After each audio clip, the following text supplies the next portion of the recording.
Hey, Pastor Steve Waldron, I'm thankful you're here with us.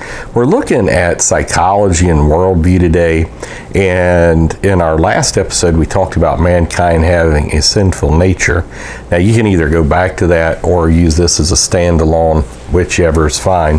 But we're going to see, is mankind sinful nature such that mankind is totally depraved?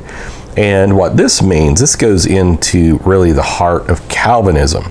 But we're also going to see Calvinism kind of synonymous with predestination. We won't go into the various nuances at this time, and how this actually goes into a secular view of our lives. So thanks for being here. Please subscribe, hit the bell notification, share with your friends. Much appreciated. Put it on social media.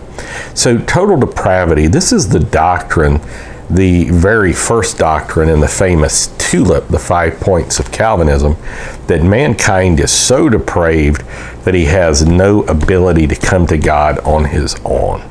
Now, Romans 1 seems to refute this with the light of nature, but also the various mechanisms God has set up to draw man to himself. John 1, this is the true light that lighteth every man that comes into the world. God has poured out his Spirit upon all flesh. This started at the day of Pentecost, where Paul could say at Acts 17, though he be not far from every one of you, idolater, superstitious, he's close to you. And Jesus saying, if I be lifted up from the earth, I will draw all men unto myself. So it appears that though mankind is horrifically depraved with a sinful nature, at the same time we do have free will and we can come to God. It's not to the point monergism is not true. I did a video on this a while back, that monergism means that you can't come to God, and that God sovereignly, through a series of covenants, chooses who's going to be saved, and then, depending on your brand of Calvinism, chooses who's going to be lost, or just chooses who's going to be saved, and then they're lost by default, and various things, trying to come up with ways to justify God in that paradigm and not make man a puppet and God a puppet master. And I would reject that, even though I am very strong on the Bible teaching the sinful nature of man. It very strongly teaches that, shows us in the Old Testament, people like David, the very best, Moses, still have this propensity to sin on the inside of them. Wasn't it Solomon says there's not been a man yet that hasn't sinned? He was writing before Jesus Christ. And this is the uniqueness of the God-man, Jesus Christ. Now, how this affects a secular biological worldview is this, that if you're a random conglomeration of atoms, that there's a great group of secular evolutionary biologists would say man cannot be responsible for his own actions because he had no choice in how the random conglomerations of atoms came together. So there's really no overarching morality. That's been a goal of secular philosophy for centuries, to come up with an overarching morality. Again, probably the closest they've come to is do whatever you want as long as it doesn't hurt anybody else. And that's however you want to phrase it. You can phrase it more eloquently, more eruditely, but at the end of the day, that's what's trying to be communicated. Just hurt yourself, don't hurt anybody else, and everything is fine.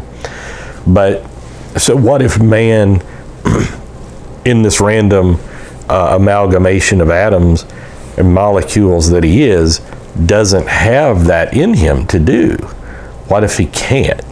Well, so then that's where so much of the judicial system and the penitentiary system and recidivism rates and these type things play out, because, well, how, and maybe there's a Jean-Jacques Rousseau blank slate that environment plays a huge role, which it does in a lot of ways, even though I'm a Christian and would reject that view, a blank slate view. I think everybody's born in the image of God, even though it's fallen, and with a body, soul, and spirit, and with a conscience.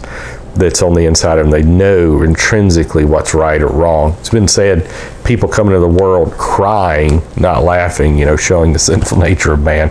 Kind of a, unique way to express that. And so in a secular worldview, what do? Somebody's got a propensity to murder, but they can't help it. Are you just in punishing them? What is justice even? But are you just in punishing, or do you send them away into some island somewhere?